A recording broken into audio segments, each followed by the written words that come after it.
एक बार फिर से बहुत बहुत स्वागत करते हैं आपका भारत लाइव में। जैसा कि आप सभी जानते हैं कि जनता दल यूनाइटेड और भारतीय जनता पार्टी के संबंधों को लेकर और इस बीच में जो एक एंट्री मार दी है राष्ट्रीय जनता दल ने, बड़ा ही दिलचस्प हो गया है बिहार की राजनीति का ये पूरा मंजर।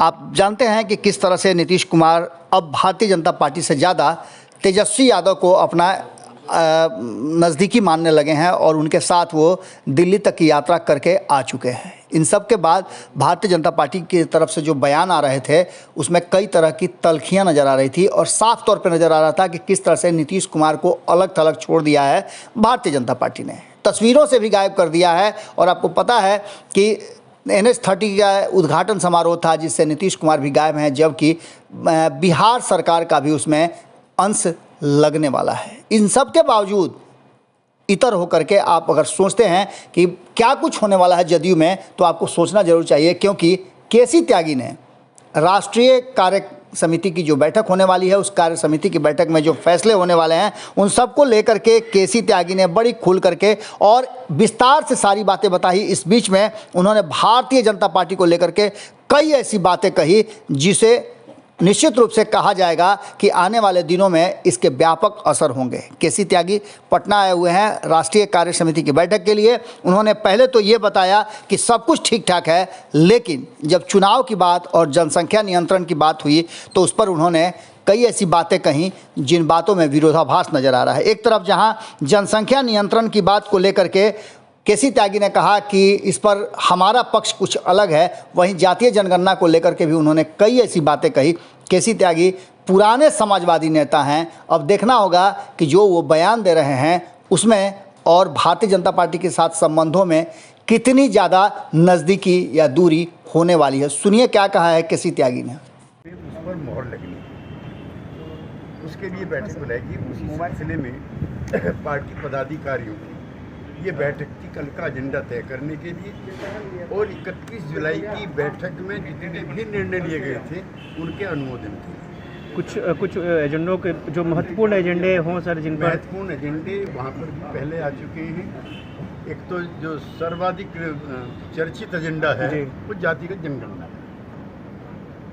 अब तो देश की कोई पॉलिटिकल पार्टी नहीं बची है पूरे देश में, जम्मू कश्मीर से लेकर के और कन्याकुमारी तक सब पार्टियां इसके समर्थन में। नंबर 1। नंबर 2, जो राज्यों में चुनाव होंगे खासतौर से उत्तर प्रदेश और मणिपुर में, पार्टी की इच्छा है उसमें हिस्सा लेने की। मणिपुर में अपने बलबूते पे हम चुनाव लड़ना चाहते हैं। उत्तर प्रदेश में पहले भाजपा के साथ हमारा गठबंधन रहा है, इसलिए हमारी पहली कोशिश है कि NDA के साथ ही रह करके चुनाव लड़ाएं। नंबर 3, जनसंख्या नियंत्रण को लेकर के बिहार सरकार के प्रयासों की सराहना की गई और किस तरह से जन जागरण के अभियान चला करके बेटियों को और ज़्यादा शिक्षित बना करके इस लक्ष्य को प्राप्त किया जा सकता है।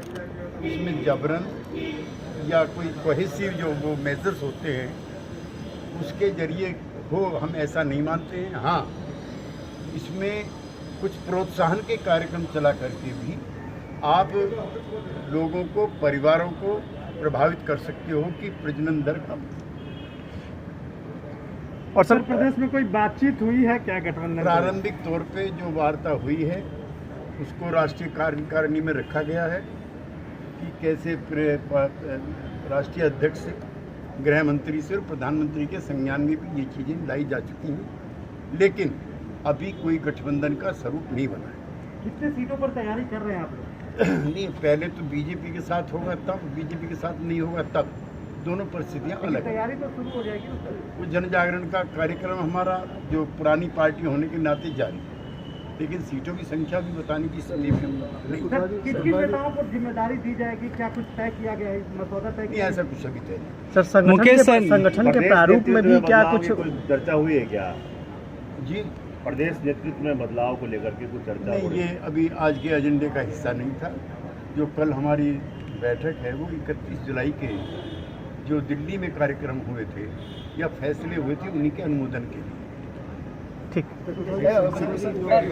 अगर ये वीडियो पसंद आई और वह बिहार के राजनीति और बिहारियत से सरोकार रखेनी तो सब्सक्राइब बटन दबा के चैनल के सब्सक्राइब कर ली। ओजे एगो घंटी बा, ओकरा बटन दबा देला से कुल सटीक और मारक खबर रुआ मुफ्त में मिल जाई। अगर रुआ पत्रकारिता के हमनी के नया प्रयोग में सहयोग कर चाहतानी तो ज्वाइन बटन दबा दी। पेटीएम नंबर नोट कर ली 9386816700। धन्यवाद।